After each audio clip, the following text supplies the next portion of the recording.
Good afternoon, ladies and gentlemen. This is another video that I'm doing of this final drive that I'm sort of working on. I've got a few people contacted me last night to ask about the seal that telltale down in the bottom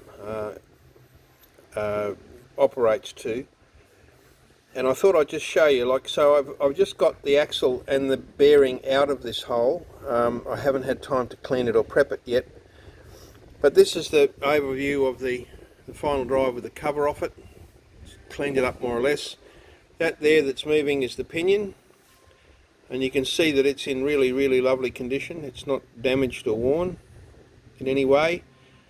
And in about here, this is where the pinion bearing is. Now usually it's a radial axial thrust 2-part bearing, and in here there is a small, where is it? There's a small needle roller bearing which runs on the nose of the pinion like an outrigger also. It has a groove in the outside case and it's held in place by that little pin, which if you have to replace that bearing, that pin is an absolute bastard to get out, trust me, on the early ones particularly. But fortunately the bearings in this are in absolutely like as new condition. It's only the seals that are leaking because the bike has done very little mileage. Now this is just a standard oil seal. It's just simply got hard from not being used enough. If you look down in that there where my finger is, that's the telltale hole that's drilled through to the outside, and this one here is the one that indicates when the gasket is going to give up. It's connected to that hole that I had trouble finding last night. So what else is in here? Well, this is the crown wheel itself. This thing here, that's the backlash shim, and it goes on top of this needle roller bearing which goes down in this hole here. I'll just put it in place and it fits down and drops in there, and then this shim sits on top of it. Right. So when you drop the crown wheel in, this sleeve that you press on it comes with the bearing. You press that onto the crown wheel nose, and this is what I call the outrigger bearing.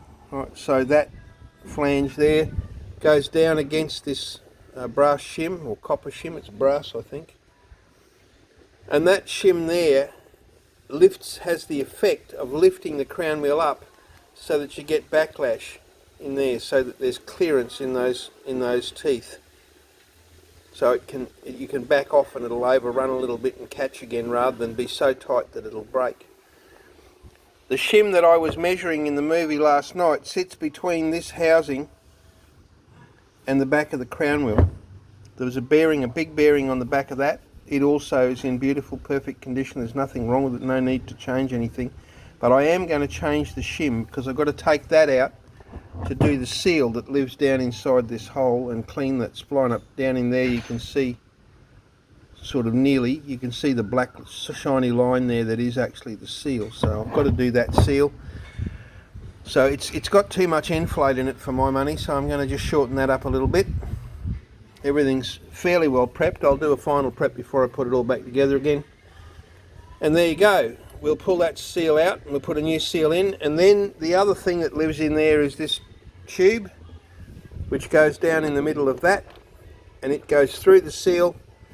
The nose of the crown wheel comes down and seals on this ring, and the whole thing becomes oil tight when you assemble it together. All of this has got to be done with heat.